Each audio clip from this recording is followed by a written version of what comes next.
So the universe is always listening to you, but it listens to words, affirmations, actions, things that are concrete and solid. It doesn't particularly listen to your thoughts as if they're truth.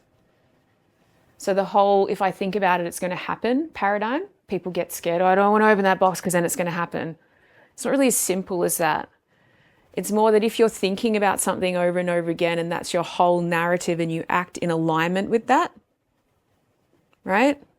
Could be don't get depressed, don't get depressed, don't get depressed, don't get depressed. Right.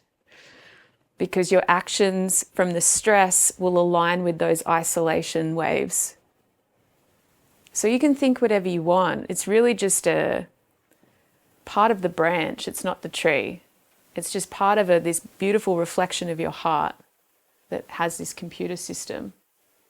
So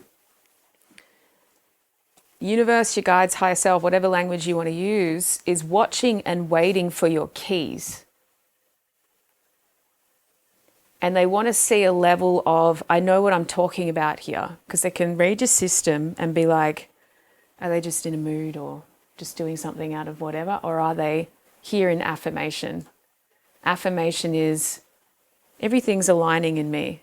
There's no part of me that doesn't want this. And I'm saying it out loud in very clear language, and I'm saying it many times so you can hear me. And I'm reinforcing the idea into every cell in my body, and I'm imprinting myself with that idea, just so you know. And I'm saying it over and over and over again. When we start doing affirmations, we're trying to reprogram the subconscious. Subconscious is the background music to your life. Everything you learned from ages 0 to 7 through hypnosis from your parents and your environment. You can change it. It takes a lot of work, but affirmations is I imprint over, I change it. If the background to your life is I'm not good enough, well, that's the paradigm we've been incarnated in. That's imprinted in most of us, depending on how much work we've done in it. So changing that imprint and reinforcing I am worthy, I am good enough takes time and effort and repetition and over and over and over again. And the biggest hack is to align your actions with that. What would a worthy person do in this moment? Because if you say, yeah, I think I'm worthy, but then you sabotage yourself and let someone walk all over you, or you do something that's not of a worthy paradigm, which is treat yourself like shit, the universe watches the action, not the fleeting thought. So we have to align heart, mind, body, emotions, action, all of it with worthiness, if that's what you're going for. And depending on how deep the scar is how much work you have to do on top. And you might find an iceberg in there somewhere. You might find like, oh, right, all of my ancestors felt unworthy too. Okay, this is going to be bigger than I thought. Great. So I'm going to need to reinforce it every day in everything that I do. But after a certain amount of time, the belief system, the neural network pathways will kick in, and you won't remember so much about all that unworthiness that you're acting upon. Does that make sense? Because you're just starting to act and form habits around worthiness. So affirmations aren't just a cute little love and light paradigm of like, I'm going to pull a card. Oh, that's nice. It is reinforcing over and over and over again, out loud, in your mind, in your physical reality, writing it everywhere.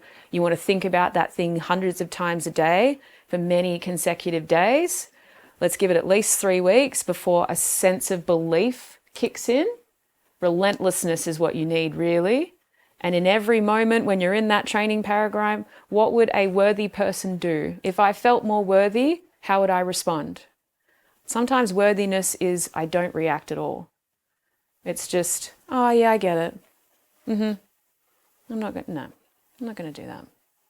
Yeah, I feel like I want to go into this coping mechanism, and if you have someone in your life that represents worthiness to you, great. Use their persona, parameter, your inspiration from them to understand how they react to moments. Yeah, well, they're quite calm, even when someone's yelling in their face. Okay. Can I get to that place? Reinforce it, reinforce it, reinforce it, until worthiness is a base level foundation of who you are. Might have to keep on maintaining it, pruning it, understanding it, but then we're changing those concrete belief systems underneath. Like if you're actually ready to change, and healing is pretty brutal at times, And if you've identified a program of lack and a belief system that just is not working out for you anymore, like, I'm sick of this.